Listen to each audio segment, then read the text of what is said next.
Baik, kita mulai Pak Yudi. Hmm. Oke, oke, sip, sip. Nah, Sudah, masukin ke Mas. ini.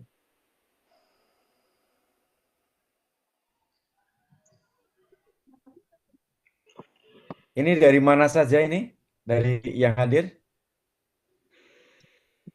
Ada Pak Lukas. Pak Lukas dulu ex Jatiwaringin, sekarang beliau ada di Paroki Garut. Oh, Kemudian ada Bu Jenti, tadi sekilas sudah memperkenalkan diri juga beliau dari Duren Sawit dan ada beberapa rekan yang lain. Mungkin berkenan yes. yang hadir boleh menulis nama dan parokinya. Siapa tahu di sini ketemu dengan rekan atau relasi satu paroki. Karena dalam beberapa sesi kadang-kadang kita ketemunya bisa di ruang pertemuan ini tanpa sengaja gitu. Nggak saling mengundang, nggak saling colek, tapi akhirnya ketemu juga di dalam satu ruang yang sama. Luar biasanya online itu begitu.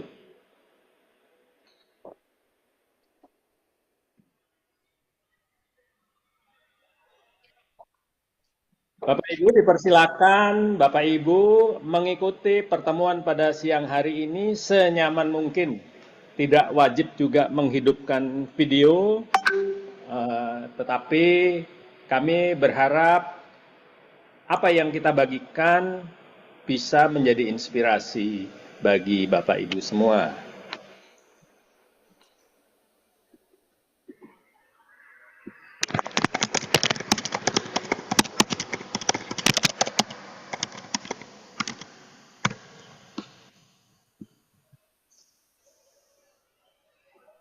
Pak Yudi kemana? Uh, Halo, halo. Ini kayak apa namanya jaringan saya nggak terlalu ha, bagus. Saya matikan ini ini gitu loh. ya. Apa namanya video. Bentar. Suara saya terdengar? Dengar, dengar, luar biasa.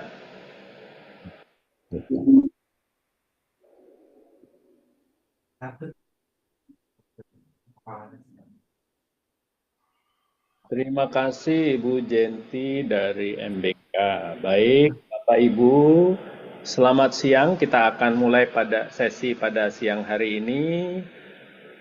Salam para pejuang UMKM yang luar biasa. Hari ini kita berkumpul di dalam sebuah sesi yang mungkin terasa berbeda dibandingkan dengan pelatihan UMKM pada umumnya. Biasanya kalau pelatihan UMKM kita membahas strategi pemasaran, manajemen keuangan, ataupun cara-cara meningkatkan penjualan. Tapi hari ini kita mau mundur satu langkah, bukan untuk menyerah, tapi untuk merenung. Kami berdua percaya usaha bertahan bukan hanya kuat secara teknis, tapi juga bertahan karena punya akar rohani yang dalam. Jadi usaha itu bukan cuma soal laku saja, tapi juga bagaimana memiliki iman yang kuat, iman yang hidup. Nah, dalam beberapa menit ke depan kita akan berdiskusi. Sesi ini bukan untuk memberikan semua jawaban, karena mungkin dalam sesi 1,5 jam kita nggak bisa menyelesaikan semua tantangan usaha, tapi kami berharap ini menjadi pemantik kesadaran bahwa setiap perjalanan usaha itu tidak bisa lepas dari fondasinya, yaitu spiritualitas. Silakan Pak Yudi. Oke, yang terkasih, kita mulai dengan doa dulu. Baru nanti saya berikan sedikit latar belakangnya yang lebih Oke, kenapa ketemu dengan Pak dan kenapa kemudian kita membahas berinisiatif untuk ke sini gitu ya. baik, Mari baik, kita siapkan hati. Semangatnya luar biasa ini. baik. Mari Mari. kita. Suara saya terdengar dengan jelas ya. Ini Gimana Kak? Putus? gambarnya Pak itu juga Agak putus-putus. putus-putus. Agak putus-putus. Bagaimana Oke, saya bagaimana caranya? awali dengan doa supaya lebih lancar ya, sambil Mas Yudi, Pak Yudi mempersiapkan. Baik Bapak Ibu, kita awali pertemuan pada siang hari ini dengan doa dalam nama Bapa dan Putra dan Roh Kudus. Amin. Allah Bapa yang penuh kasih, kami bersyukur karena Engkau memberikan waktu untuk berkumpul pada siang hari ini. Di tengah kesibukan kami, di tengah langkah-langkah kami dalam menjalani usaha, merintis usaha, ataupun sedang mencari inspirasi untuk memulai usaha, kami mengharapkan kehadiran-Mu. Kami mengharapkan Engkau mau membimbing dan menyertai perjalanan kami. Karena kami percaya Engkau selalu hadir di dalam setiap momen kehidupan kami. Siang ini kami datang bukan cuma mencari ilmu, tapi juga mau membuka hati bahwa usaha yang kami jalankan ini adalah bagian dari karya-Mu. Kami mohon berkat-Mu untuk sesi ini ya Tuhan, biar setiap sharing, setiap cerita menjadi kekuatan, setiap refleksi menjadi pelita bagi siapapun yang membutuhkannya. Kuatkan iman kami dan juga semangat kami, agar usaha kami bukan hanya bertumbuh, tapi juga menjadi berkat bagi sesama. Kami serahkan sesi ini ke dalam tangan-Mu, kirimkanlah Roh Kudus untuk menuntun dan mendampingi kami. Terpujilah Engkau, kini dan sepanjang segala masa. Amin. Dalam nama Bapa dan Putra dan Roh Kudus. Amin. Silakan Pak Yudi.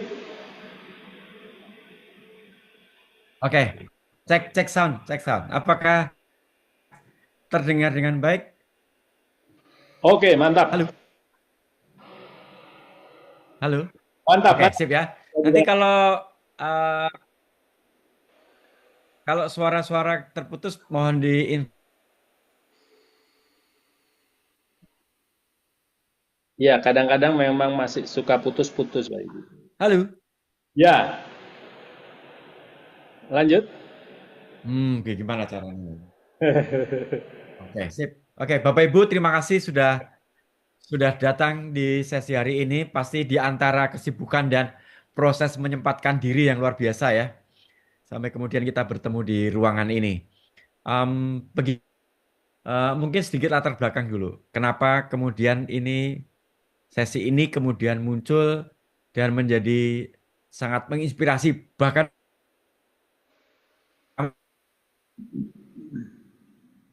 suaranya hilang lagi. Hilang lagi, Pak Yudi.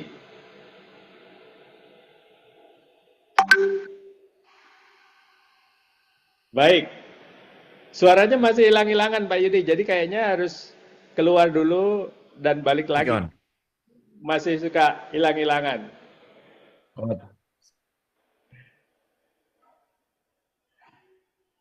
Oke, baik. Saya bantu dulu. Sebelum masuk ke sesi utama, kami perlu memperkenalkan diri lebih dahulu. Saya Paulus Sugih Firmanto, lengkapnya Paulus S. Firmanto. Lebih sering dikenal dengan Paulus S. Firmanto, supaya lebih pendek. Dan bersama sahabat seperjalanan dalam pelayanan, Mas Paulus Triwahyudi. Jadi kalau saya PSF, Mas Yudi itu PTW. Kami berdua bukan pengusaha besar dan juga bukan motivator yang selalu sukses. Tapi kami pernah mengalami kejatuhan dan belajar bangkit kembali. Dalam perjalanan kami melakukan usaha pelayanan, kami juga beberapa kali jatuh. Dan kami juga pernah merasa sendiri dalam menjalankan usaha. Tetapi kami menemukan penghiburan kembali saat bersandar kepada Tuhan.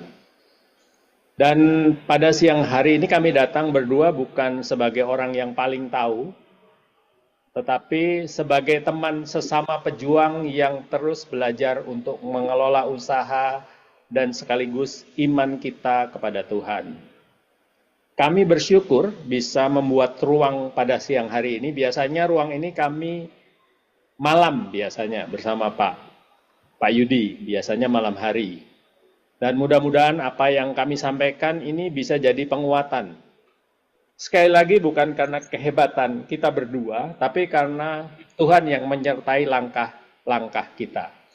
Jadi semoga dalam beberapa menit ke depan kita sama-sama bertumbuh. Pak Yudi sudah kembali lagi? Kayaknya ganti HP ya. Sudah balik lagi Pak Yudi? Oke. Mengawali sesi pada siang hari ini, tadi kita sudah berdoa pembuka.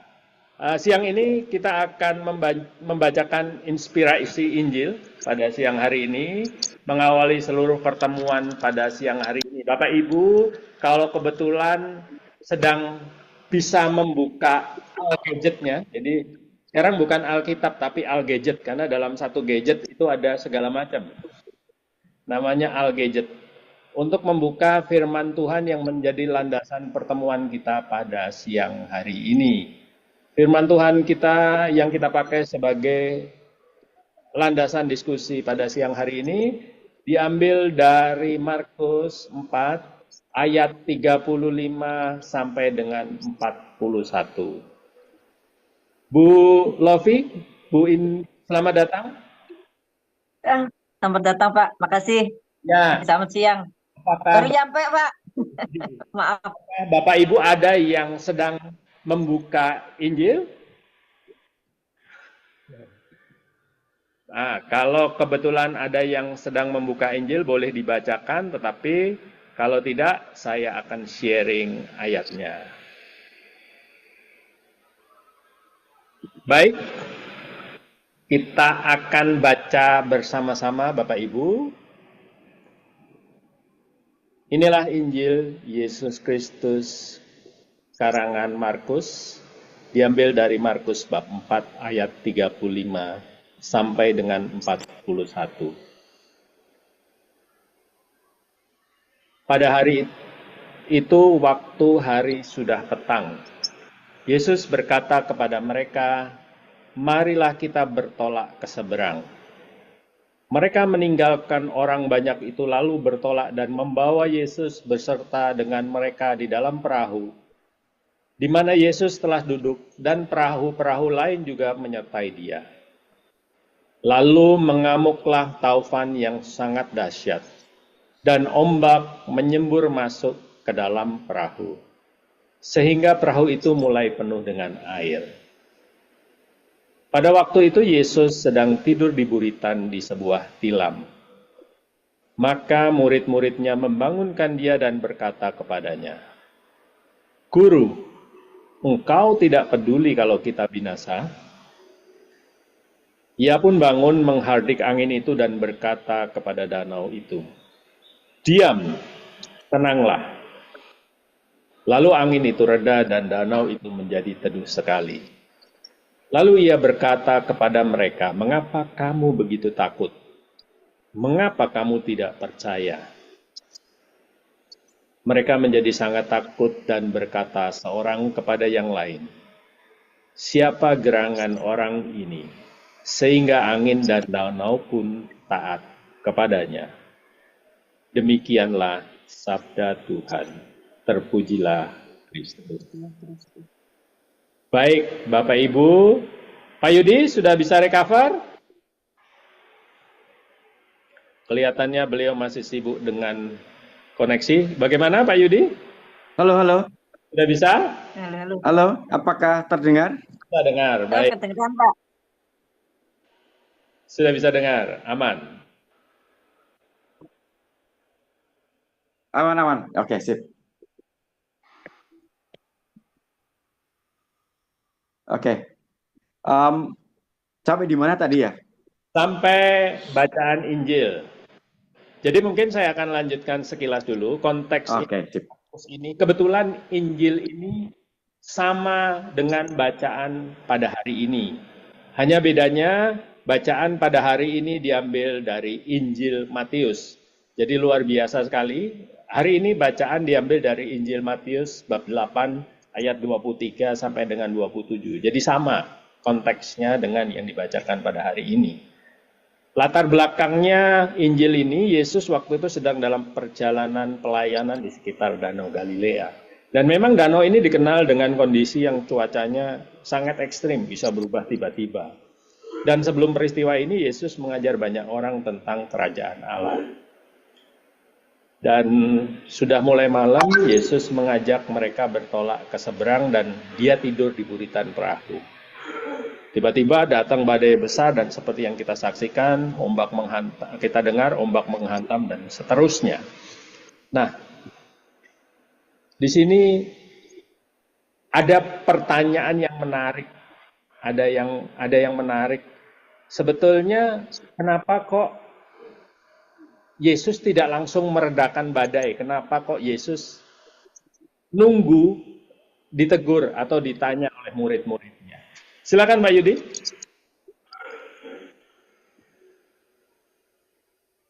Nah, Pak Yudi masih terhambat koneksi. Saya akan sharing pengalaman saya sekilas dalam dunia usaha, Bapak Ibu. Saya memulai wirausaha kurang lebih tahun 2008. Pada saat itu saya masih bersamaan saya kerja, kemudian saya memulai usaha. Saya full memulai wirausaha kurang lebih tahun 2011. Dan saya sudah coba bermacam-macam usaha. Dan puji Tuhan tidak berhasil, gagal. Jadi puji Tuhan saya mengalami kegagalan. Nah, kedengarannya aneh. Padahal saya itu mulainya dengan penuh keyakinan. Waktu saya mulai, saya berada di puncak karir saya sebagai seorang profesional. Pengalaman ada, karena saya memiliki latar belakang pengalaman untuk membantu banyak pengusaha untuk mengembangkan usahanya. Modal siap, tim pun ada. Bahkan pada salah satu bisnis yang saya bangun itu bisnis kuliner, saya berpartner dengan salah satu pakar kuliner ternama pada saat itu. Pasarnya luas, namanya kuliner ya setiap orang pasti butuh makan. Timnya ada, konsep bisnisnya matang. Jadi pada saat itu dalam hati saya berkata bahwa ini nggak mungkin gagal, cuman tinggal tunggu waktu untuk sukses. Tapi realitasnya lain. Apa yang saya hadapi ternyata penjualan jauh dari harapan. Biaya operasional terus berjalan, pemasukan tidak seperti yang direncanakan. Dan mulai performance dari tim yang tidak sesuai dengan harapan.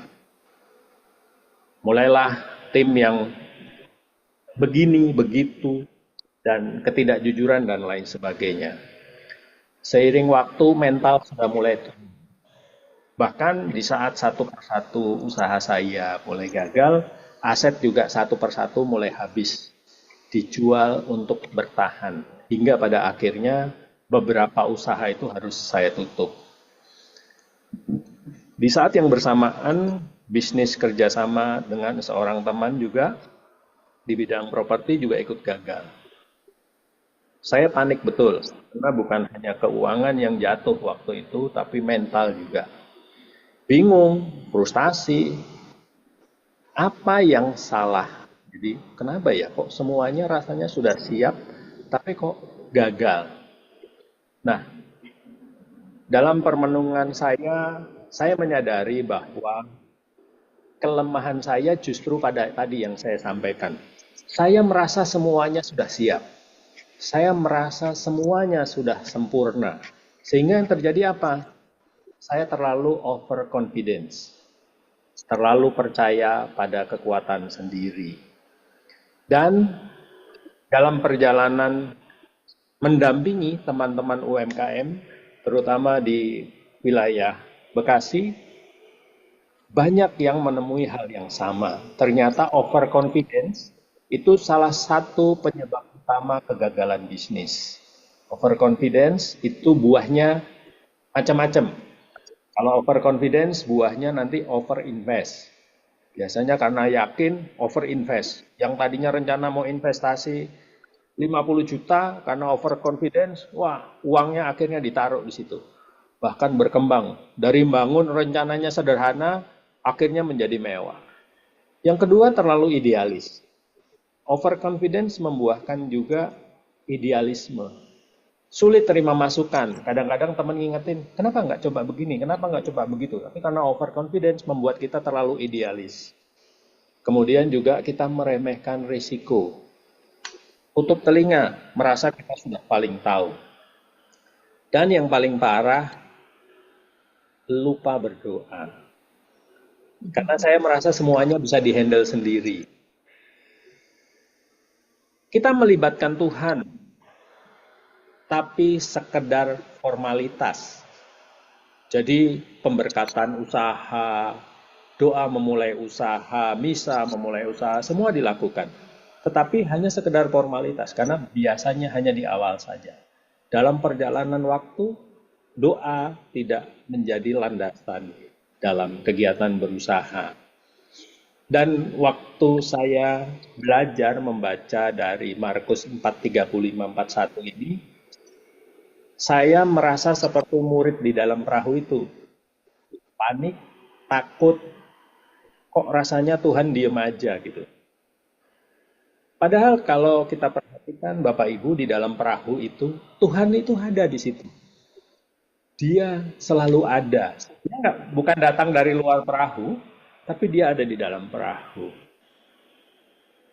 Saya yang lupa berseru dari awal. Saya yang lupa menyertakan Tuhan dari awal.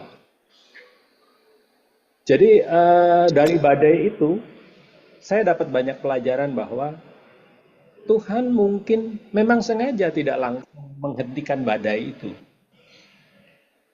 Tapi dia menyatakan bahwa dia hadir. Dia ingin kita datang. Dia ingin kita memulai dengan doa. Dia ingin menghadirkan, dia ingin hadir bukan sebagai penonton, bukan sebagai penumpang, tapi sebagai partner bisnis kita. Bapak Ibu sebagai pengusaha yang sudah memulai usaha pasti sudah mengalami banyak kesulitan. Dan sebagian besar pengusaha sukses itu justru dibentuk melalui kesulitan yang mereka hadapi. Karena biasanya melalui kesulitan justru kita belajar banyak. Belajar mengenai ketekunan, kerendahan hati, dan keberanian untuk bangkit. Dan kenyataannya kesulitan itu tidak selalu berarti kegagalan. Bagi kita yang berjalan bersama Tuhan, justru kesulitan itu adalah tempat kita menghadirkan Dia. Tempat pembentukan karakter yang sesungguhnya. Nah, sebelum kita lanjutkan, ada satu pertanyaan yang menggelitik. Mungkin Bapak Ibu sambil senggang boleh ngetik di chat. Kenapa dalam setiap kesulitan yang kita hadapi, baik dalam usaha, baik dalam rumah tangga, baik dalam kegiatan-kegiatan yang lain, kenapa Tuhan tidak langsung menolong? Silakan Bapak Ibu kalau ada sharing. Kenapa Tuhan di dalam kesulitan kita, baik dalam usaha, dia nggak langsung menolong? Pak Yudi gimana? Sudah berhasil terkoneksi?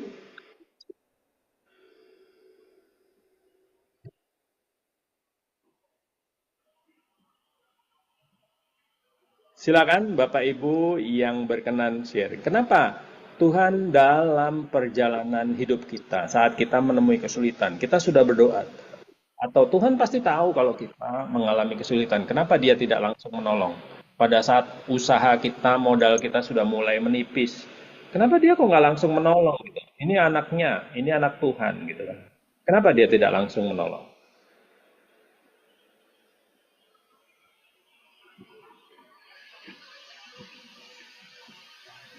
Adakah Bapak Ibu yang mau mengirimkan?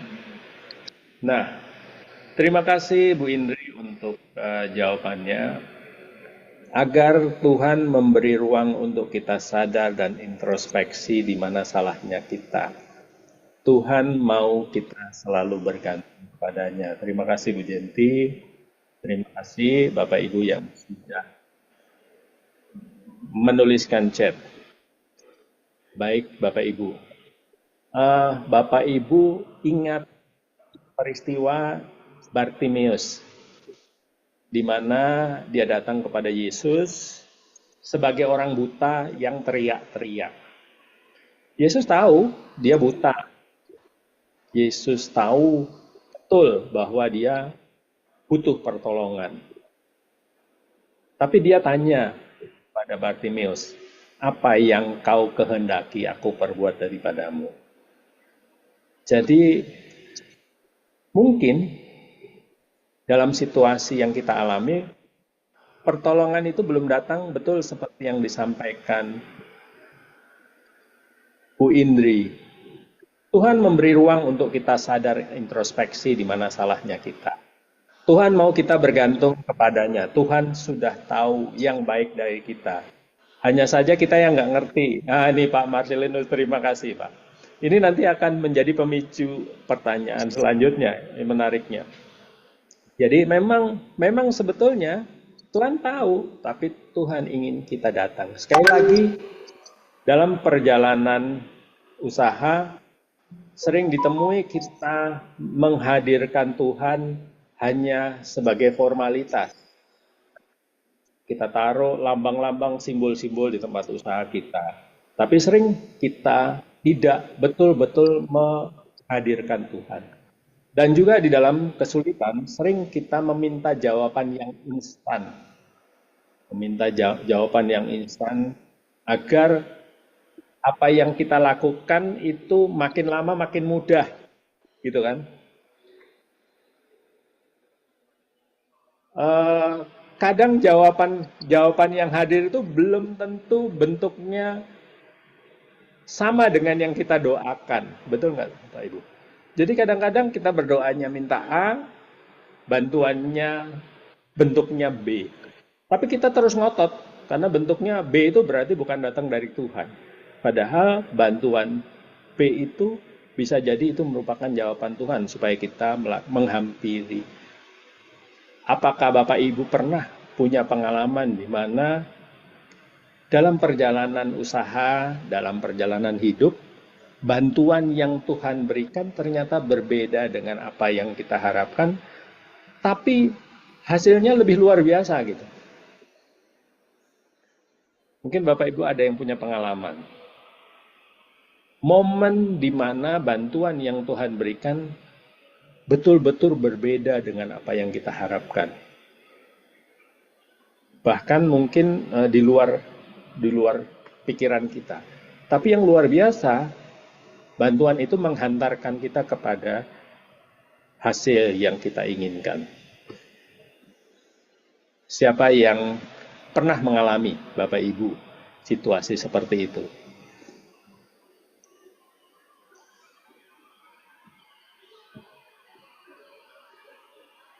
Ada yang sudah mengalami?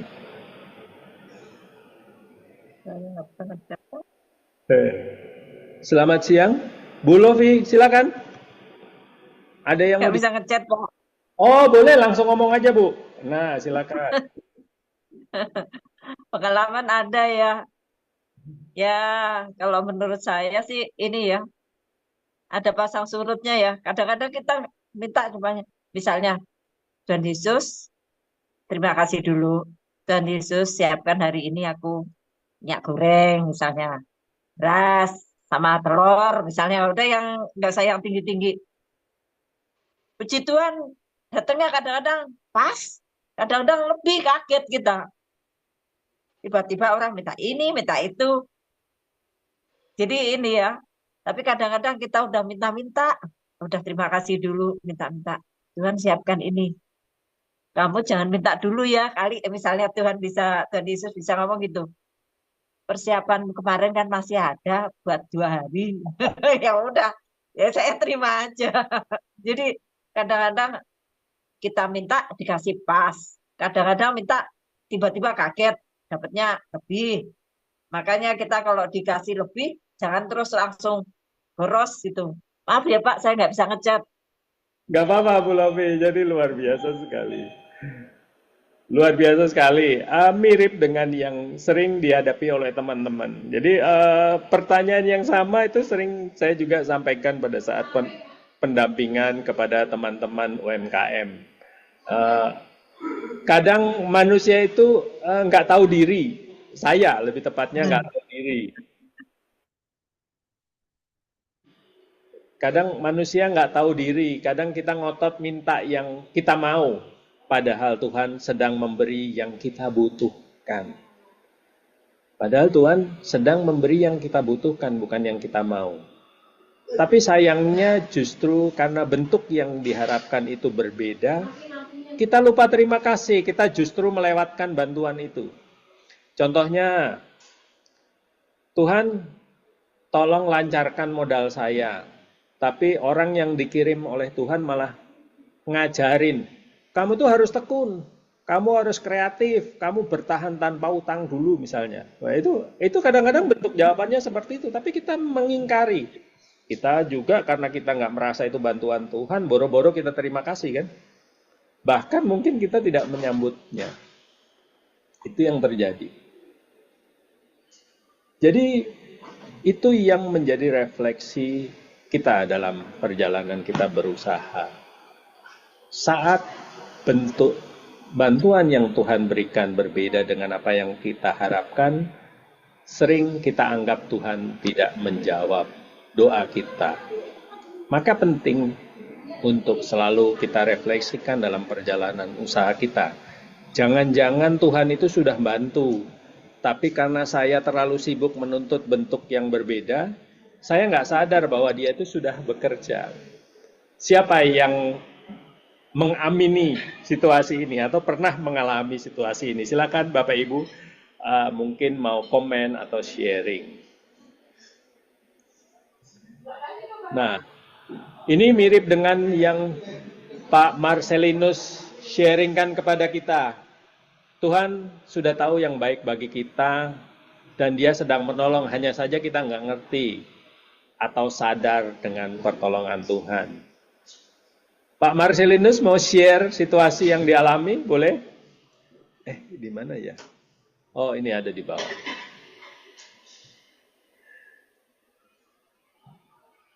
Ya, Bapak Ibu, itu yang sering kita hadapi di dalam pertemuan kita, dalam perjumpaan kita sehari-hari. Saya menunggu Pak Yudi, sambil menunggu Pak Paulus Tri Wahyudi hadir. Bapak Ibu, pernahkah Bapak Ibu mengalami situasi yang baru saja saya sampaikan? Kadang Tuhan membantu kita dalam bentuk yang berbeda dan kita baru tahu setelah itu berjalan cukup jauh. Siapa yang punya pengalaman seperti itu? Mungkin bisa chat atau mungkin bahkan seperti Bu Lofi tadi. Bu Lofi pernah nggak ngalami bentuknya beda gitu? Minta minyak goreng, datangnya bukan minyak goreng. Pernah juga, Pak. Pokoknya kita terima kasih dulu, kita minta sepanjang hari. Terserah mau Tuhan Yesus mau ngasih apa. Tapi kadang-kadang kita juga udah minta-minta, Pak. Tapi ya kita juga nggak boleh gondokan ya. Udah, nggak boleh gondokan. Kita udah berdoa terima kasih, kita minta sepanjang hari, tapi nggak dikasih. Tiba-tiba dikasih banyak. Makanya kalau dikasih banyak jangan boros. Tapi kadang-kadang sampai Ya, betul. Terima kasih.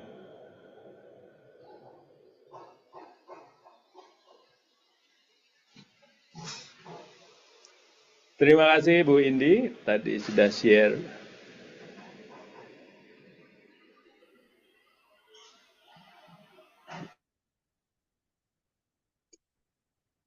putus ya,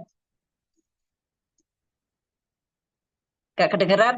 Maaf kalau terputus. Oke, betul Bu Indi. Jadi kadang memang seperti itu ya. Terima kasih Pak Marcelinus menyampaikan bahwa Tuhan selalu menjawab. Memang hutang masih ada, masalah bisnis masih ada. Kadang yang diberikan adalah penghiburan dan peneguhan. Terima kasih. Ada Pak Andreas Boniran. Wah, luar biasa. Terima kasih sudah menyalakan video, Pak Andreas. Jangan ragu jika ada yang mau di-sharingkan. Baik, itu yang merupakan pengalaman kita sehari-hari. Memang ada juga yang minta, Tuhan, tolong saya dikasih omset yang besar bulan ini. Tapi yang datang malah teman ngajarin strategi. Yang datang ngajarin strategi. Oh, kamu harus begini, harus begitu, gitu kan. Jadi yang datang bukan omsetnya, bukan pembelinya yang datang, tapi teman yang datang untuk mengingatkan kita, untuk ngajarin strategi. Nah, itu yang tidak kita lihat saat kita meninggalkan doa, Bapak Ibu. Sering kita tidak melihat itu sebagai pertolongan Tuhan saat kita lepas dari doa. Ini yang menjadi salah satu sumber kita bukannya makin kuat, tapi kita makin lemah dalam perjalanan kita. Sekali lagi, kita ini kadang-kadang minta keajaiban. Kita terlalu sibuk yang mencari yang spektakuler. Padahal Tuhan sedang bekerja dalam hal yang sederhana. Pak Yudi sudah online kelihatannya? Online, siap. Silakan. Suaranya terdengar ya? Mendengar. Oke, sip. Selamat siang Bapak Ibu, teman-teman yang luar biasa. Kalau saya mungkin agak sedikit mundur justru nih, karena tadi sempat terputus-putus. Semoga tidak mengganggu proses internal Bapak Ibu dalam sharingnya Pak Paulus. Sedikit saya mundur dulu sedikit. Kalau Pak Paulus bisa bercerita dan membawa kita pada pengalaman bekerja melibatkan Tuhan dalam usaha itu, pasti ada ceritanya gitu, ya pasti ada ceritanya. Dan cara Pak Paulus menjelaskan pun kan sudah sabar, tenang gitu kan. Nah mungkin ini juga berpengaruh dalam di dalam internal Pak Paulus pasti sudah terjadi sesuatu yang luar biasa gitu loh.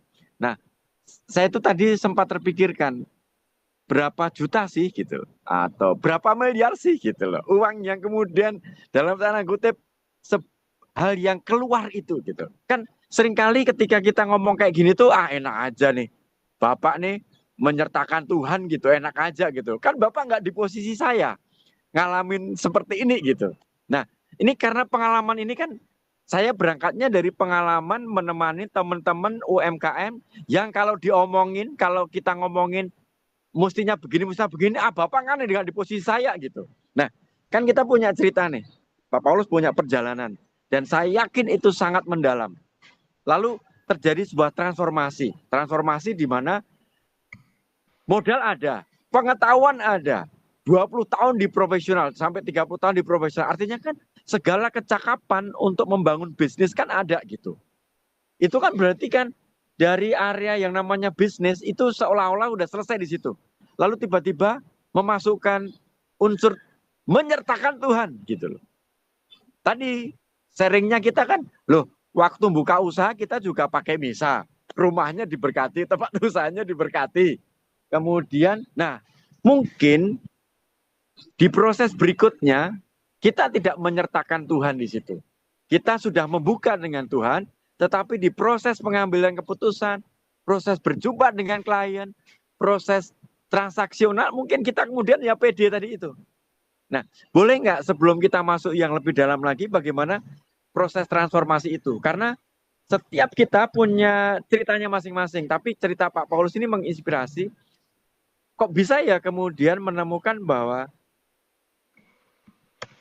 bekerja bersama Tuhan.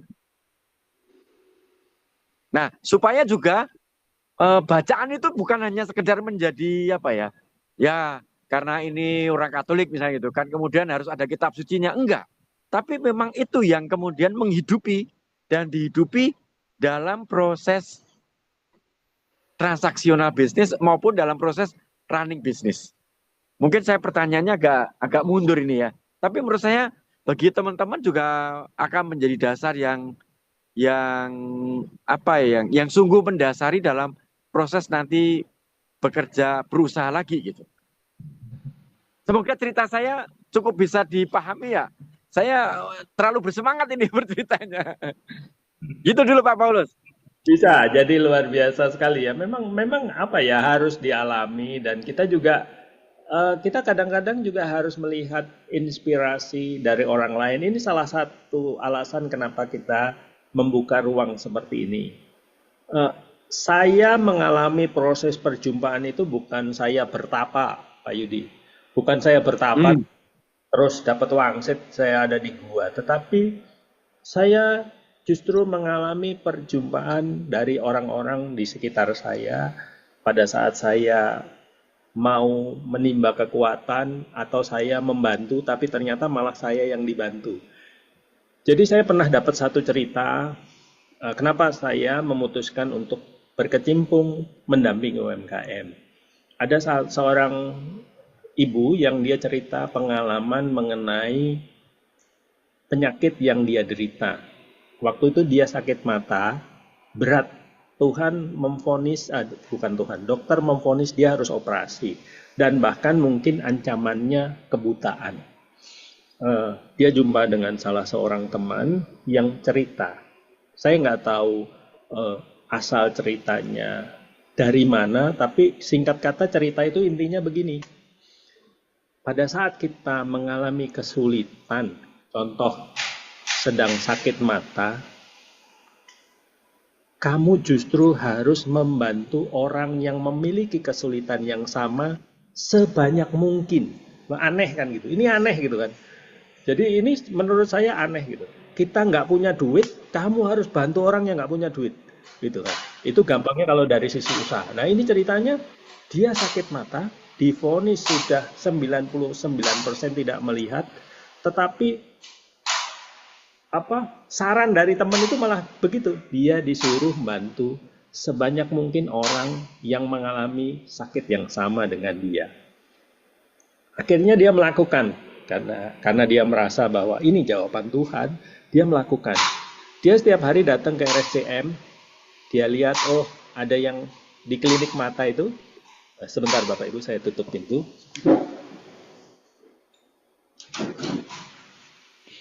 Jadi di klinik mata RSCM itu dia bantu nggak banyak.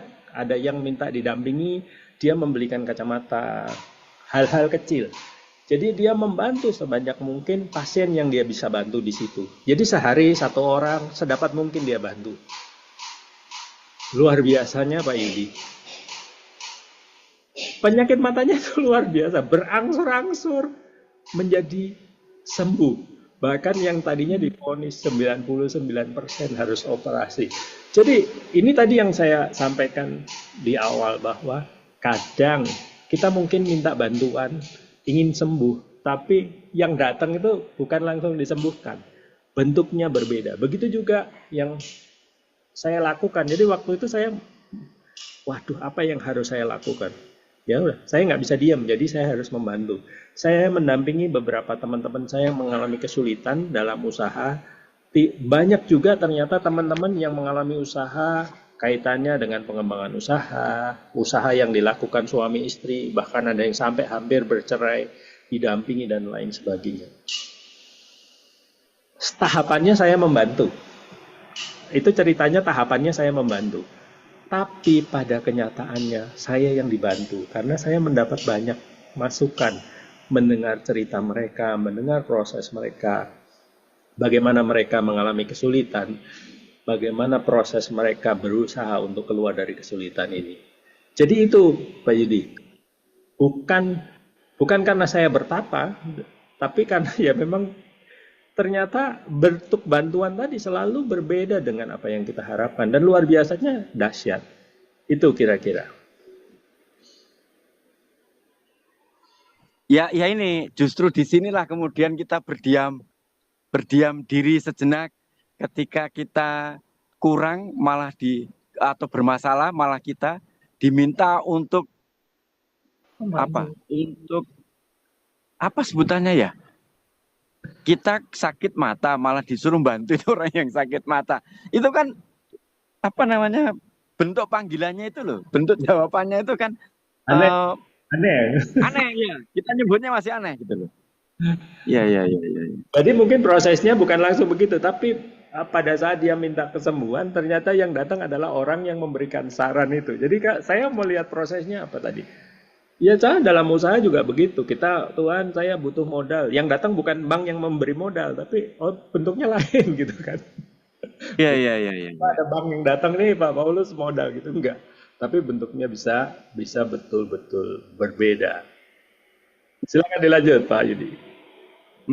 Itu ya, itu poin tersendiri dulu yang mestinya menjadi sudut pandang yang lain dari hal yang biasa kita lakukan gitu. Itu sudut pandang yang lain. Kalau aku mengharapkan, ini ekspektasi berarti kan, mestinya jawabannya gini, tapi Tuhan datang dengan jawaban yang versinya Tuhan gitu. Kalau di kita tuh mengenal istilah hope sama ekspektasi. Ekspektasi itu kan harusnya begini gitu. Kalau hope itu saya berdoa, kemudian jawabannya itu saya bisa terbuka terhadap apapun nanti yang akan datang. Ini juga bentuk transformasi juga ini. Ini sembari ngomong sembari berefleksi ini. Bapak, mungkin gini Pak Paulus. Kita mau mendengarkan juga, mungkin ada pengalaman Bapak Ibu yang pernah mengalami berapa ratus juta, bahkan mungkin miliar uang yang keluar itu, yang kemudian kita sebut sebagai kegagalan itu. Lalu pengalaman apa dari proses kejatuhan itu? Mungkin ada Bapak, enggak harus miliaran ya, tapi proses usaha dengan sungguh-sungguh berharap bahwa upaya ini dilakukan supaya menyelesaikan kehidupan, tapi ternyata enggak juga gitu. Mungkin ada cerita gitu. Silakan. Saya boleh rada nyeleneh, Pak? Oh, silakan. Oke. Siap. Sudah bisa dengar dengan baik ya? Alhamdulillah. Enggak, saya boleh nggak bicara sesuatu yang rada nyeleneh deh. Jadi mungkin nggak umum gitu loh. Kira-kira boleh nggak? Silakan. Oke. Bismillahirrahmanirrahim. Assalamualaikum warahmatullahi wabarakatuh. Waalaikumsalam. Nah, begini Bapak Ibu. Saya sendiri sebenarnya dibilang pengusaha, bisa dibilang pengusaha, dibilang bukan juga bukan. Ya. Soalnya ini soalnya begini soalnya kan ini bicara UMKM kan, usaha menengah kecil apa lagi. Nah, ceritanya pada tahun saya bergerak di bidang sayur mayur, Pak. Ya. Oke. Saya bergerak di bidang sayur mayur, di mana awalnya saya boleh kira-kira berapa lama saya boleh ngomong Pak supaya saya bisa cepetin gitu. Kira-kira berapa lama? 1 jam, 2 jam, 3 jam? Wah, Ojong guyu Mas Paulus, ojong guyu. Ini berarti sudah kita siapkan untuk sesi berikutnya nih Bapak narasumber nih. Kalau panjang nanti 3 menit boleh narasumber nih Pak. Luar biasa nih Pak. Siap. Boleh 3 menit Pak. Jadi ceritanya gini, saya sebetulnya kan pegawai Pak awalnya. Pegawai dari suatu perusahaan. Kemudian karena ada satu dan lain hal, kemudian terjadi waktu itu tahun 98 terjadi resesi. Nah, saya sama ibu mempunyai lahan pertanian. Kemudian karena situasi waktu itu barang mahal dan segala macam, saya ngomong ke si ibu, gimana kita jualan sayur aja. Lalu ibu yang pada saat itu bukan kebetulan sih, ibu memang ketua WKRI saat itu. Ngomong ke Romo, mau gimana kalau saya jualan sayur di gereja? Romo bilang boleh. Nah, kemudian saya mulai jualan sayur di gereja. Di mana awal muasalnya bahwa kami, karena saya sama ibu ya, kami tidak berpikir untuk cari cuan atau untung. Karena kita pikir bahwa toh kita masih kerja. Kita kan masih punya uang, ada gaji. Jadi kita bisa memotong itu konsep-konsep ekonomi di mana mesti ngambil untung segini dan lain sebagainya. Singkat cerita, kemudian itu saya bertani masih secara konvensional. Kemudian pada tahun sekian saya berubah menjadi ini pertanian yang non-chemical, non-synthetic chemical dan ramah lingkungan. Nah, dalam menjalani usaha ini sesudah saya pensiun, kalau dikaitkan dengan Tuhan, saya mungkin akan ngomong secara ekstrim. Saya nggak peduli sama Tuhan. Tapi saya percaya bahwa Tuhan akan bersama saya. Jadi saya nggak ngomong untung, rugi, segala macam. Ya jalan aja. Kalau terjual, alhamdulillah. Nggak terjual, memang belum waktunya. Dan yang terang, Tuhan buat saya bukan sesuatu yang saya omong, Tuhan minta ini, enggak. Saya hanya meyakini bahwa Tuhan ada bersama saya dan Tuhan tahu persis apa yang saya perlukan. Dan saya bukan sendiri di sini, saya membentuk suatu paguyuban, namanya Paguyuban Tani Merdeka.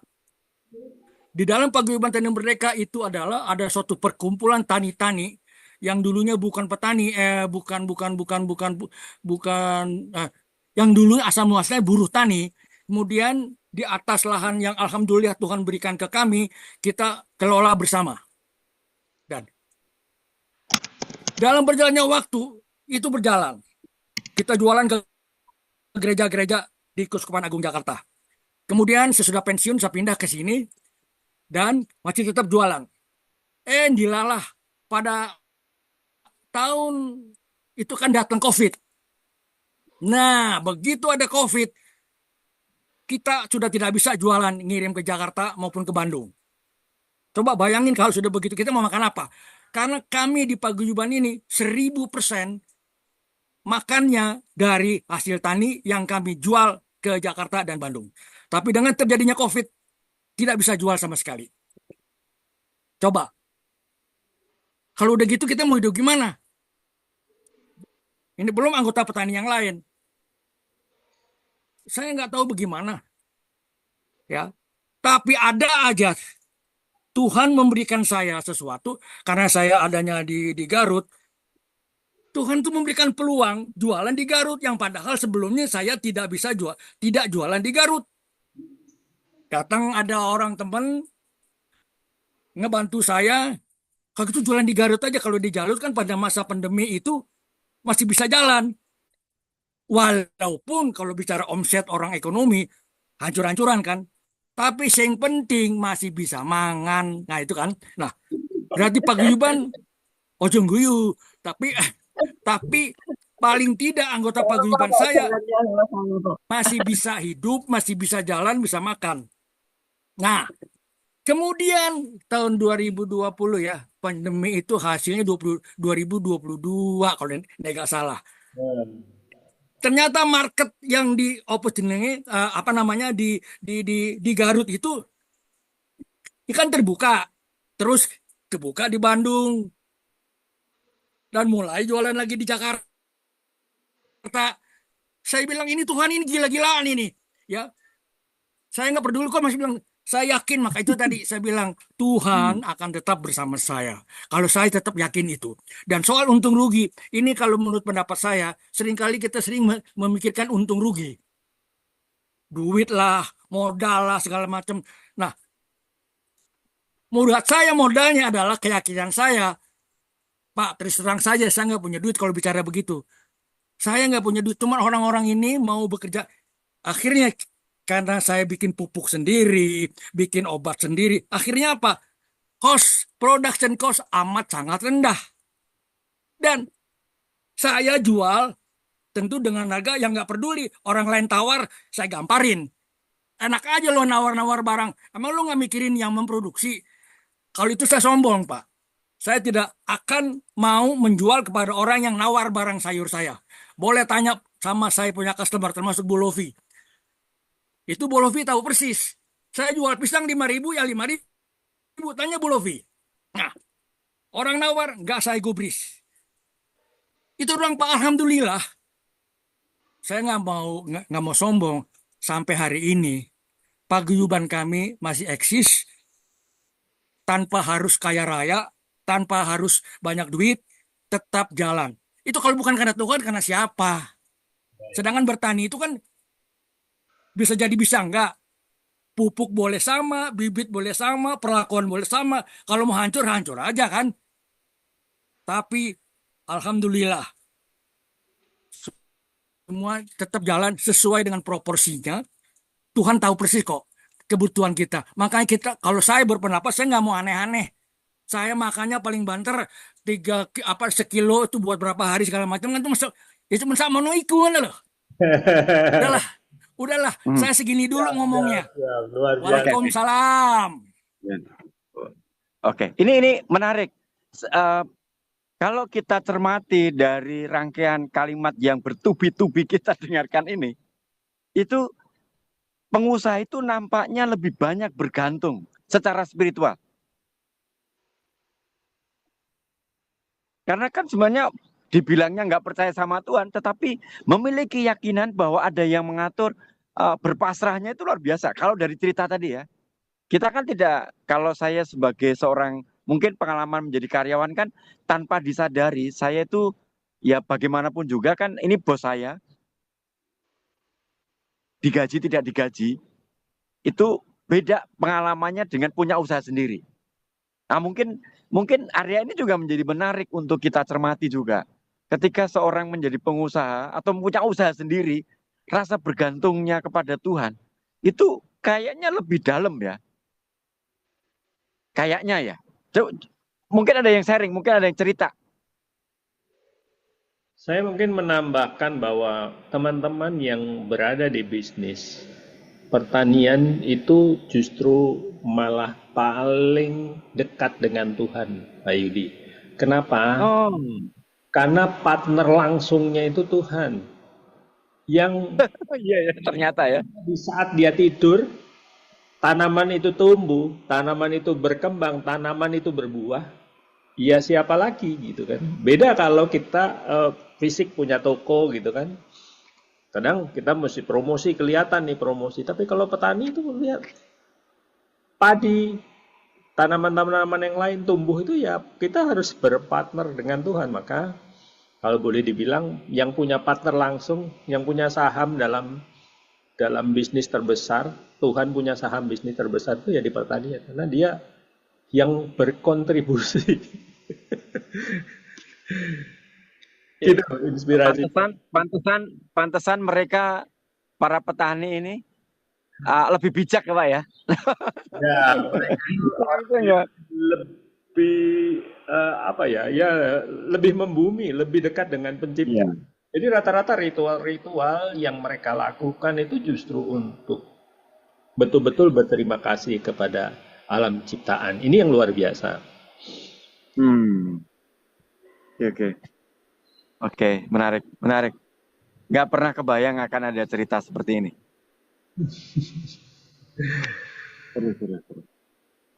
Pak Paulus, boleh kita kembali ke topik kita. Bagaimana kemudian ini kan jadi kita mendengarkan cerita ini ataupun nanti kalau kita mendapatkan nasihat, ya sudahlah, pokoknya kamu percaya aja sama Tuhan, rezeki ada yang ngatur.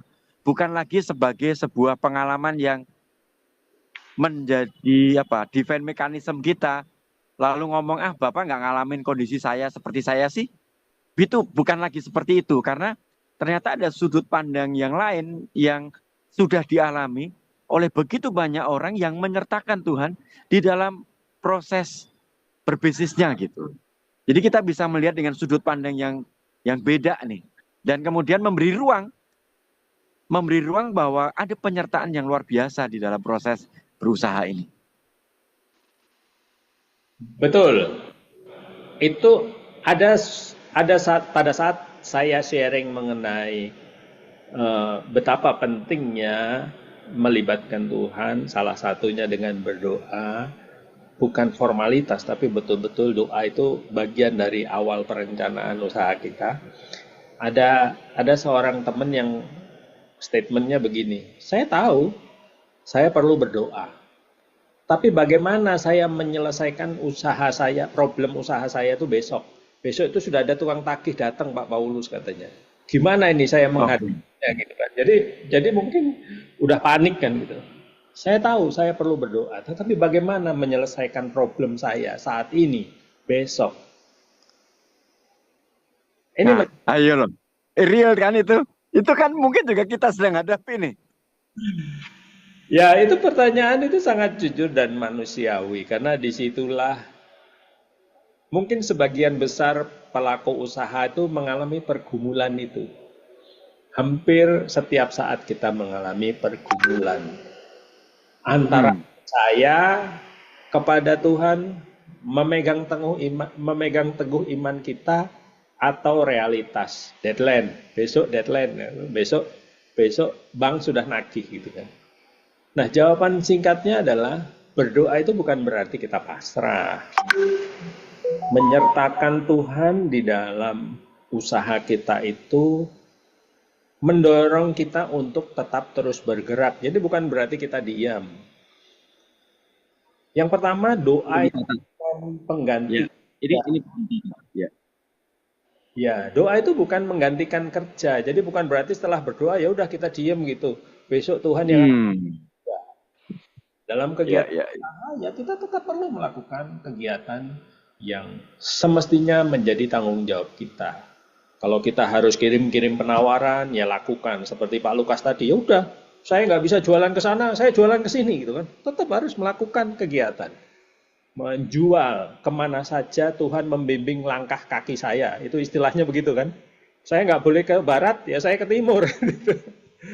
Kemudian kita juga mempersiapkan stok, berkomunikasi dengan supplier, mengatur strategi, dan lain sebagainya. Tetapi yang pasti, kalau betul-betul kita mengandalkan Tuhan itu, yang berubah apa? Sikap hatinya. Ya udah. Sikap hati. Iya, sikap hatinya. Jadi kita itu nggak panik. Ya udah. Besok kalau saya ketemu, Tuhan pasti memberikan jawaban yang harus saya sampaikan kepada orang tersebut. Misalnya gitu, kalau nggak ada jawaban malam ini gitu kan. Ya udah, saya menjawab dalam iman saya. Sikap hatinya yang berubah, bukan lagi panik dan sudah tidak merasa sendiri lagi karena tahu tadi analogi atau kita lihat bacaan itu adalah janji Tuhan. Dia cuma mau bilang saya itu ada di situ. Saya itu ada di situ. Kamu sulit, saya tuh tahu saya ada di sebelah kamu gitu. Merinding saya. Merinding. Maksud saya pemahaman bahwa sejatinya Tuhan itu hadir di sepanjang kehidupan kita, bahkan di sepanjang yang kita lakukan. Menegaskan, jadi ayat Injil hari itu menegaskan, saya itu ada di situ, kamu aja yang nggak mau minta tolong saya gitu. Keren. Ya. Yang kedua, sering melalui doa menuntun kita melihat yang tadinya kita tidak bisa lihat. Tadi bayangkan seorang ibu yang tadi itu. Kalau nggak ada ide itu, mana kepikir gitu loh. Kan menuntun kita kepada sesuatu yang belum kita lihat. Ibu tadi nggak kepikir. Kita ini minta tolong kok suruh menolong gitu kan. Aneh loh. Kita ini loh butuh sesuatu, tapi kita suruh memberi gitu kan. Ini kan perintah yang ya Tuhan berkali-kali ngomong sebetulnya. Dalam Injil juga ada. Tuhan itu ya kamu beri dari kekurangan kan itu ada toh. Tapi kita nggak percaya kan. Nah doa menuntun kita melihat yang tadinya kita tidak bisa lihat. Jadi solusinya nggak datang dari langit. Solusinya sudah ada di situ. Bisa jadi menggerakkan hati kita untuk bergerak kemana. Membuka peluang dari arah yang tidak pernah kita duga.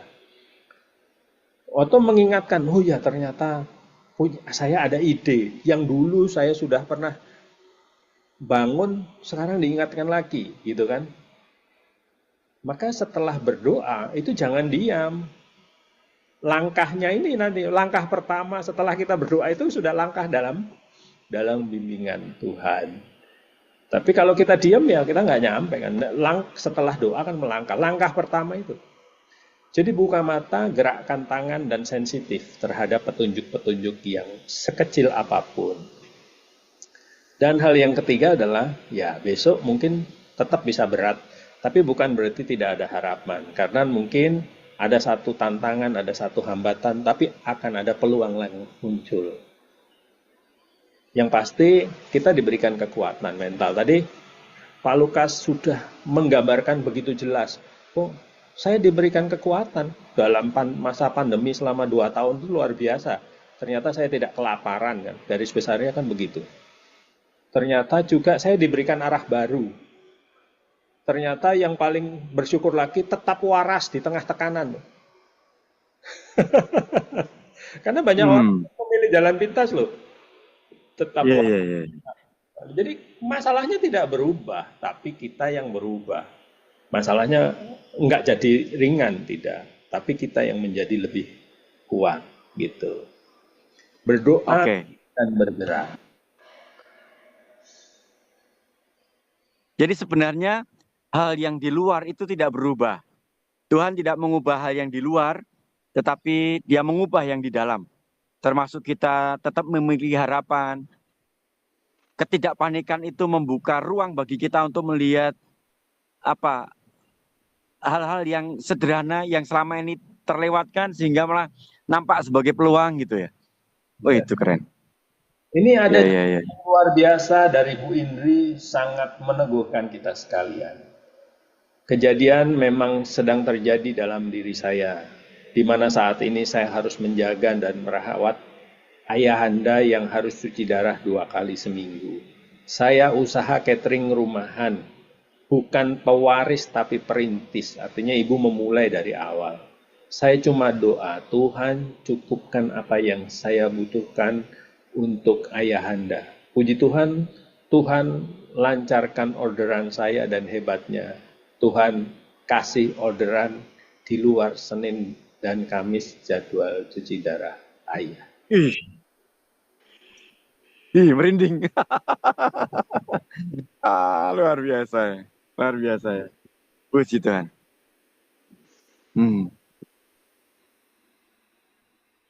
Jadi mengandalkan Tuhan itu bukan mengatur Tuhan.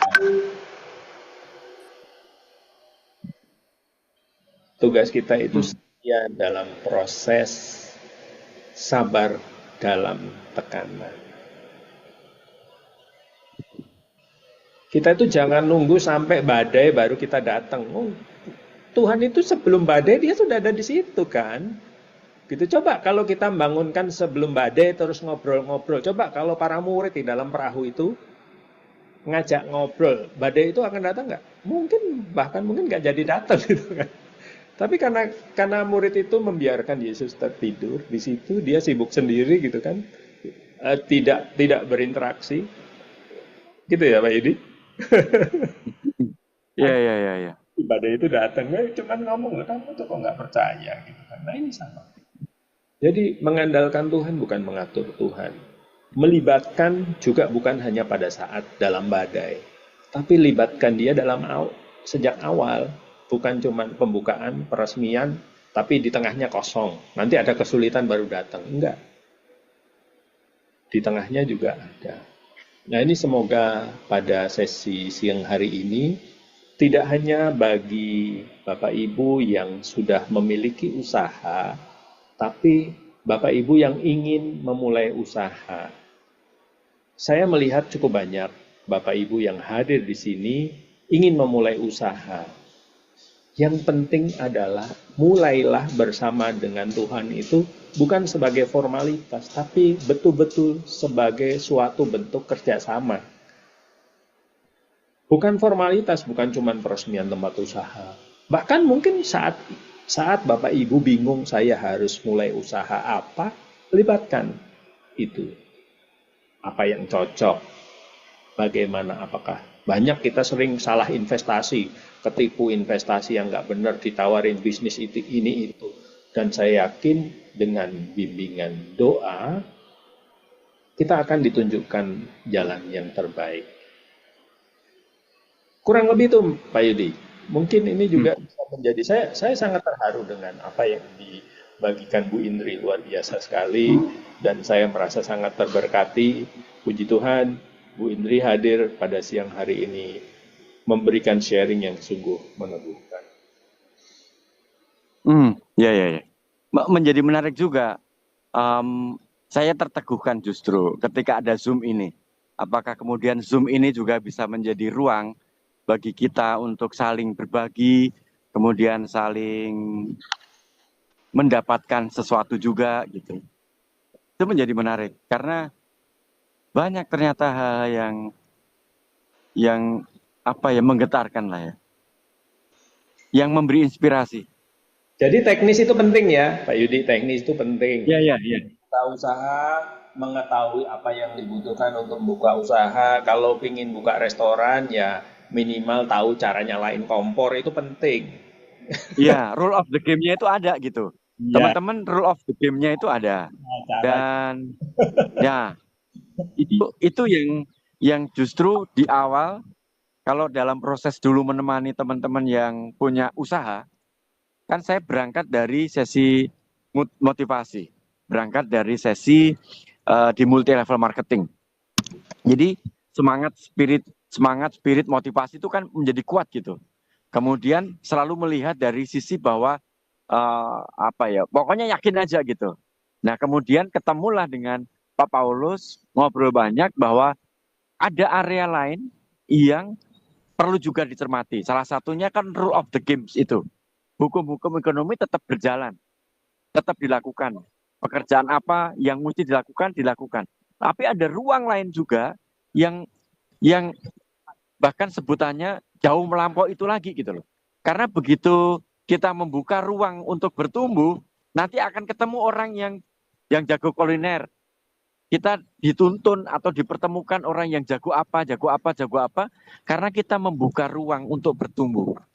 Menurut saya itu juga sebuah sudut pandang yang lain, yang biasanya kita pokoknya harusnya begini. Sekarang justru saya terbuka terhadap begitu banyak hal, dan saya menyertakan itu. Kalau ada yang nggak percaya sama Tuhan pun, menyertakan ada sesuatu yang lebih besar daripada usahaku sendiri, menyertakan itu. Kemudian yaitu begitu banyak hal yang menjadi terbuka gitu.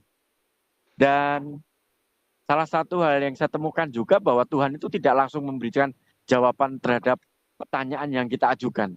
Tetapi dengan memiliki kesadaran Tuhan hadir itu, di luar tidak berubah, tapi yang berubah adalah di dalam.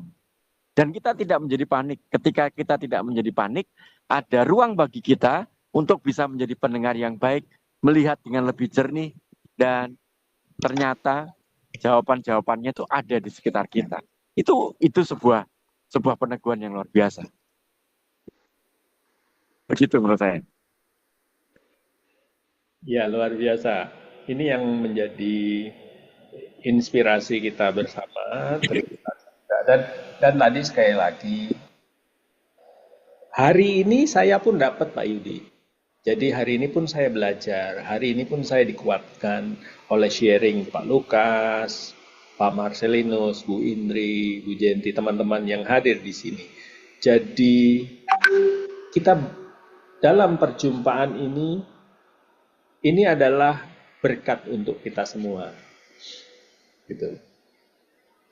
Mungkin Bapak Ibu ada yang mau sharing singkat, tanpa terasa kita sudah 1 jam 15 menit kan bersama di sini. Apa yang Bapak Ibu dapatkan pada sesi siang hari ini, gitu kan? Mungkin Bapak Ibu ada wow-nya gitu. Wah, ternyata gitu. Boleh. Kalau Bapak Ibu berkenan sharing, silahkan. Mungkin bisa menjadi inspirasi bagi kita semua.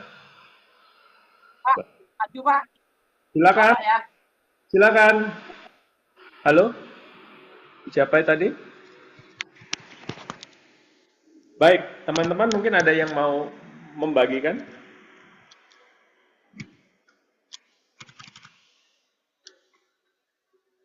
Pak Yudi, mic-nya masih ditutup.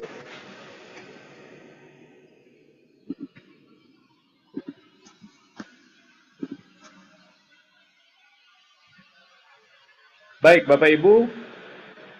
Jadi sekali lagi perjumpaan dengan orang-orang di sekitar kita bisa menjadi jawaban atau menuntun kita kepada hal-hal yang tadinya luput. Makanya kan dalam salah satu strategi bisnis kita ada namanya networking. Networking itu sebetulnya perjumpaan. Karena bisa jadi ruang perjumpaan itu memberikan inspirasi, memberikan jawaban bagi kita bahwa Tuhan mau membantu kita melalui perjumpaan dengan orang-orang di sekitar kita. Baik sekali jika kita terus meluangkan waktu, membantu orang-orang di sekitar kita dengan segala keterbatasan kita. Karena biasanya dalam pengalaman saya membantu, lebih banyak dapatnya daripada keluarnya. Dapatnya bentuknya mungkin belum tentu bentuk materi, tapi motivasi, inspirasi ini sangat luar biasa dalam keseharian kita menjadi seorang wirausaha. Maka penting bagi seorang wirausaha yang berlandaskan iman untuk selalu menjadi solusi bagi orang-orang di sekitarnya. Jangan takut untuk berbagi, Bapak Ibu. Jangan takut untuk berbagi.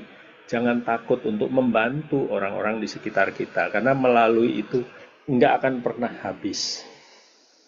Pak Yudi, ada yang mau ditambahkan?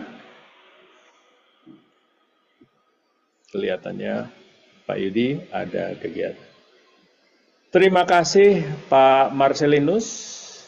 Bapak Ibu ada yang respon? Jadi sekali lagi, apa yang kalau boleh saya ingin mendapatkan respon dari Bapak Ibu?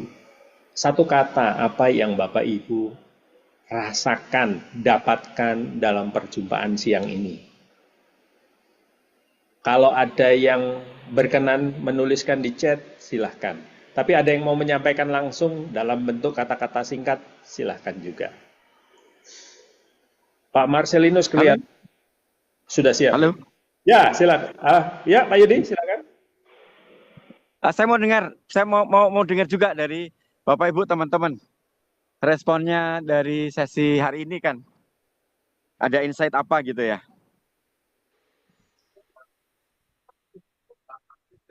Ketika Mas Kamil mengambil alih sekolah di Islam, ada lebih dari 1.000 orang sekolah di sana. Dari Menko itu dengan segera mereka perlu langsung bergegas. Oh, Pak Baru kelihatannya Halo? Diberitakan 9 pagi waktu Maroko dua bersenjata mengambil alih. Baik, silakan dilanjut Pak Yudi. Oke. Area usaha itu tetap ada rule of the game-nya. Kita tetap berupaya bagaimana caranya itu bisa berjalan. Tetap pasti ada hitung-hitungannya. Pasti tetap ada hitung-hitungannya. Dan itu merupakan skill tersendiri. Menurut saya itu tetap nanti kalaupun upaya kita pasti juga akan sampai ke sana dan mengerti itu. Dan salah satu hal yang mungkin menjadi sebuah berkat juga, kita berjumpa dengan orang-orang yang apa ya, yang memang ahli di bidang entah marketingnya, entah hitung-hitungannya, entah apapun itu gitu. Nah, di sisi lain melibatkan iman itu juga ternyata titik dasar untuk semua upaya yang kita lakukan gitu. Hari ini saya menyadari bahwa Tuhan itu selalu hadir dimanapun, kapanpun. Sekarang keterbukaan diri kita aja. Atau sebutannya panggilan, Tuhan selalu memanggil kita supaya kembali kepadanya. Dan dari situ kita bisa mendapatkan hal apa ya berikutnya yang akan dilakukan dengan kesulitan yang satu ini gitu. Dan saya meyakini bahwa semuanya ada jawabannya di situ. Entah harus ngobrol dengan di room ini, sharing di room ini, atau menghubungi seseorang, mungkin bagian yang itu yang menjadi kemudian jawaban. Tidak seperti selalu jawaban yang saya harapkan, tetapi bisa jadi Tuhan hadir dengan cara yang berbeda gitu. Itu yang saya dapatkan dari sesi ini. Mungkin teman-teman mau menambahkan, silakan. Ini Pak Marcelinus juga sudah menuliskan, terima kasih Pak Marcelinus. Sesi hari ini meneguhkan dan mencerahkan. Terima kasih Pak Marcelinus juga sudah berbagi banyak inspirasi. Wah, Pak Muklas, kayaknya perlu ada kelanjutan yang terus terfokus, saya setuju.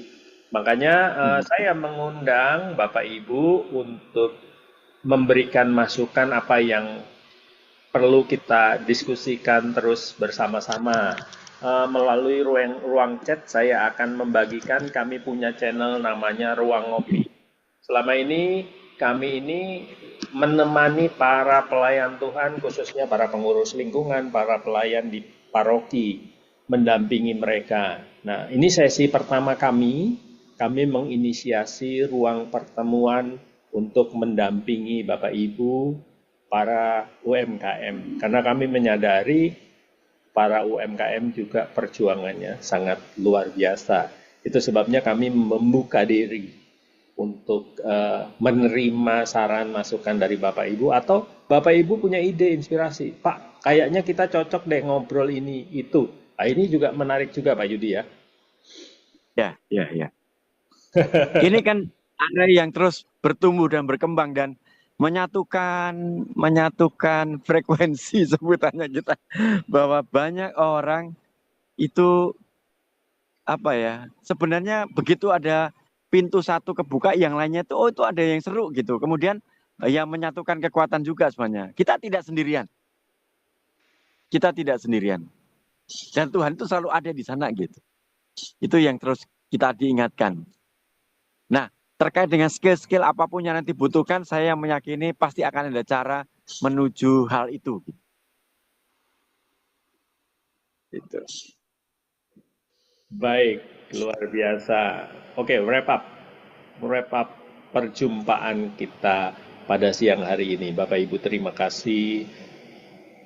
Tidak terasa hampir 1,5 jam kita berdiskusi, berdialog, dan kita sudah banyak dikuatkan ya Pak Yudi.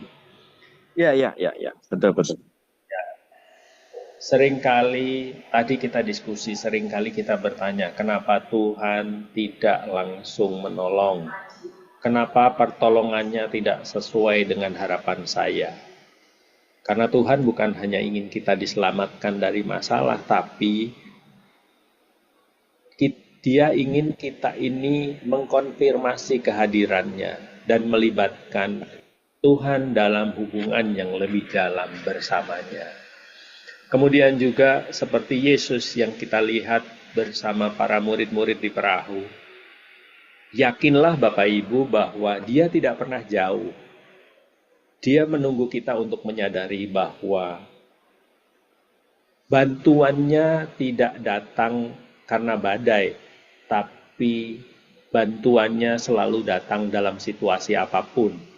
Bukan hanya nunggu badai. Jadi kalau kita sebelum badai sudah menunggu bantuan untuk selalu dikuatkan, mungkin badai akan berbeda lagi saat kita menghadapi badai. Gitu. Satu hal yang perlu kita ingat bahwa doa bukan pengganti kerja. Doa adalah kekuatan yang menghidupkan kerja. Doa juga bukan jalan pintas, tapi jalan pembuka bagi langkah yang lebih bijak dan lebih kuat. Makanya jangan berdoa cuman pada saat gagal aja. Ya. Doa itu kan bukan harus kayak di jadwal khusus 3 hari sekali. Setiap kali melangkah, doa dalam setiap langkah kita. Mudah-mudahan setelah sesi ini bukan hanya Bapak Ibu semangat berusaha, dan juga untuk yang mau mulai usaha semakin semangat untuk memulai usaha melibatkan Tuhan. Yang masih pikir-pikir, sadarlah bahwa usaha itu mendekatkan kita dengan Tuhan. Jadi kalau Bapak Ibu minta pertimbangan saya bahwa baik mana usaha atau kerja, Tuhan hadir lebih terasa pada saat kita berusaha. Itu yang saya alami. Beda kalau kita waktu jadi karyawan. Jadi saat saya usaha, Tuhan itu hadir lebih terasa.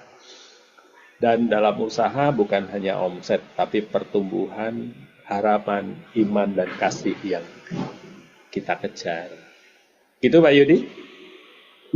Catatan tambahan, kalau menurut saya sebagai tambahan, bahwa ketika kita melakukan upaya kita menyadari kan kita sudah komunikasi dengan Tuhan. Sehingga apapun yang kita lakukan adalah menjadi saluran berkat Tuhan. Jadi pelayanan yang kita lakukan, pekerjaan kita lakukan itu sebenarnya mendapatkan nilai tambah lagi bahwa oh ternyata aku tuh menjadi saluran berkat gitu. Itu menurut saya permenungan yang luar biasa. Bahwa ternyata pekerjaanku ini adalah kerjasamaku dengan Tuhan, kemudian tampil dalam perilaku kita memperlakukan orang lain, dalam kreasi bisnis kita, dalam bahkan memberi harga, bahkan melayani customer atau apapun itu. Itu menurut saya bahwa pekerjaan yang kita lakukan ini adalah menjadi saluran berkat Tuhan dan melibatkan begitu banyak orang untuk merasakan kehadiran Tuhan. Terima kasih untuk sesi hari ini. 1,5 jam yang tak terasa, walaupun putus nyambung ya. Saya mau foto dulu. Saya mau ngambil foto untuk dokumentasi kita bersama. Ada yang kayaknya melarikan diri ke taman ya kayaknya Pak Yudi nih. Iya, tadi di lantai 30. Wah. Tadi di lantai 30, kemudian turun ke basement, kemudian cari taman biar lebih jelas. Ya, baik Pak Marcelinus, Pak Lukas, Pak Andreas, dan Pak Bulovi, Pak Sunarto, luar biasa. Terima kasih Bapak. Ya, hati-hati di jalan. Pak Agung, luar biasa. Baik, saya akan ambil gambar. 1, 2, 3. Ya, terima kasih untuk siang yang sangat luar biasa. Baik, kita tutup dengan doa, Pak Yudi. Boleh. Mari kita tutup dengan doa. Dalam nama Bapa dan Putra dan Roh Kudus. Amin.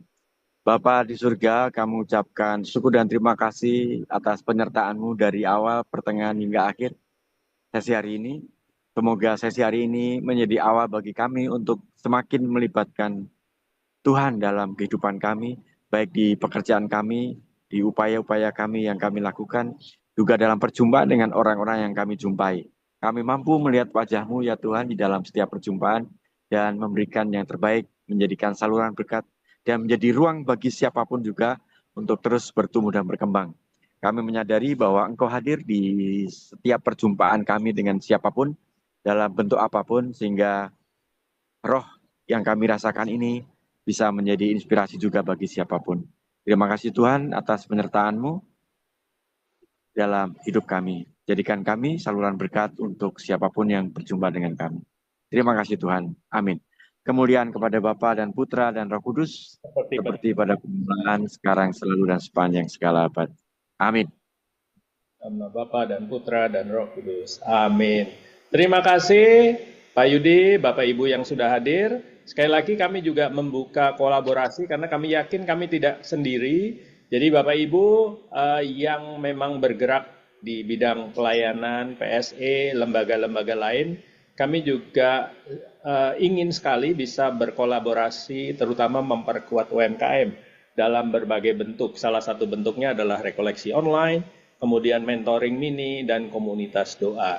Jadi silakan Bapak Ibu yang mungkin punya ide untuk kolaborasi, kita bisa membantu lebih banyak UMKM dalam perjumpaan kita dengan Tuhan. Terima kasih, selamat melanjutkan aktivitas hari ini. Sukses untuk kita semua Bapak Ibu, sehat selalu. Ya, terima kasih Pak. Terima kasih.